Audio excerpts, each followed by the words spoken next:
Hello guys, అందరు ఎలా ఉన్నారు? నేనైతే చాలా బాగున్నాను.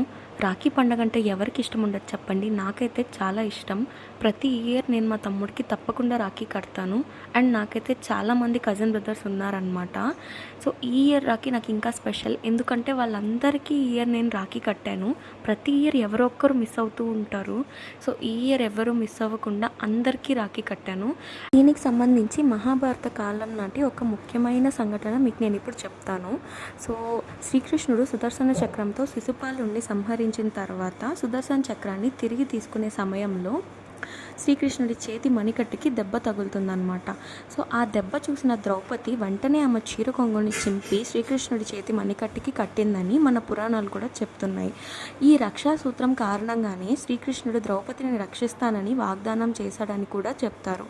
అంతేకాకుండా అదే కృతజ్ఞతతో శ్రీకృష్ణుడు ద్రౌపదికి ఎల్లవేళలా అండగా ఉంటానని హామీ ఇచ్చాడని కూడా చెప్తారు.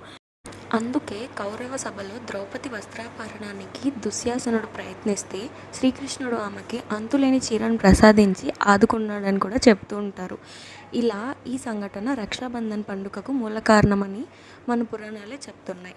అందుకే మనం రక్షాబంధన్ని సెలబ్రేట్ చేసుకుంటున్నాము. ఎందుకంటే ఇది మన పురాణాల నుంచి వచ్చిన సాంప్రదాయం అన్నమాట. ఇది ఇంకా ఇలాగే కంటిన్యూ అవ్వాలని కోరుకుంటున్నాను. నాకైతే ఈ ఇయర్ రాఖీ చాలా చాలా స్పెషల్. వీడియో నచ్చితే సబ్స్క్రైబ్ చేసుకోండి. Bye guys.